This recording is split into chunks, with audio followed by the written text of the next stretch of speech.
محمد رسول اللہ۔ یہ بات یاد رکھیں کہ عاشورہ کے دن حدیث میں آتا ہے کہ دسترخوان کو وسیع کرو، یہ ایک روایت ہے۔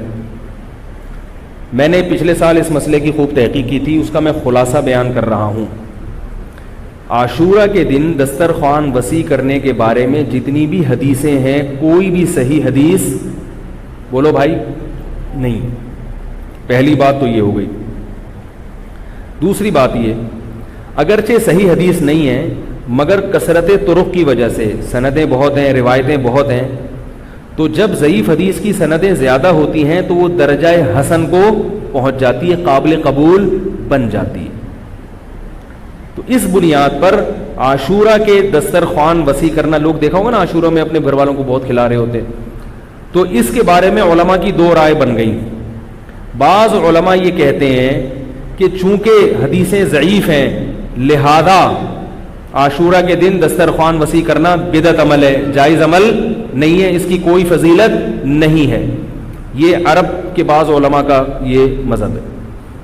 ہمارے جو بر صغیر کے زیادہ تر علماء، جن میں حضرت مفتی محمد تقی عثمانی صاحب دامت برکاتہم بھی ہے، جن کا علم ساری دنیا میں مسلم ہے، ہم ان کی خاک کے برابر بھی نہیں ہیں، ان کی رائے یہ ہے کہ علم حدیث کا اصول ہے کہ کثرت طرق کی وجہ سے یہ حدیثیں حسن کے درجے کو پہنچ گئی ہیں، لہذا عاشورہ کے دن کھانا کھلانا افضل عمل ہے، اور اصولی لحاظ سے ان کی یہ دلیل بہت مضبوط ہے، کیونکہ بہرحال ایک محدثین کا لگا بندہ اصول ہے کہ کثرت طرق کی وجہ سے ضعیف حدیث کیا ہو جائے گی۔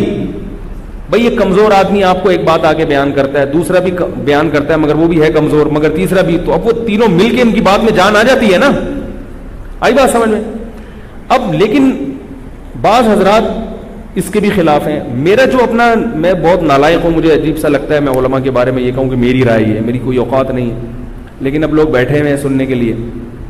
میں نے جب اس مسئلے کی تحقیق کی تو اصولی اعتبار سے تو حضرت مفتی محمد تقی عثمانی صاحب جو ہمارے بزرگوں کے بھی بزرگ ہیں، ان کی بات بالکل ٹھیک ہے کہ کثرت طرق کی وجہ سے حدیث حسن کو پہنچ گئی ہے، لیکن ایک مجھے علمی اشکال ہے اس میں۔ وہ اشکال یہ ہے کہ اگرچہ حدیث کثرت طرق کی وجہ سے حسن ہے، قابل قبول ہے، مگر حدیث حسن ہو یا صحیح ہو اس وقت لی جائے گی جب اس سے زیادہ صحیح حدیث کی مخالفت نہ ہو رہی ہو۔ بات آ رہی ہے سمجھ میں؟ عاشورہ کے دن روزہ رکھنے والی جو حدیث ہے وہ متفق علیہ صحیح ہے، بخاری اور مسلم، اس کی سند بالکل بے غبار ہے۔ کھانا کھلانے والی حدیث پہ اشکالات ہیں، تو روزہ اور کھانا جمع سمجھ میں نہیں آ رہا۔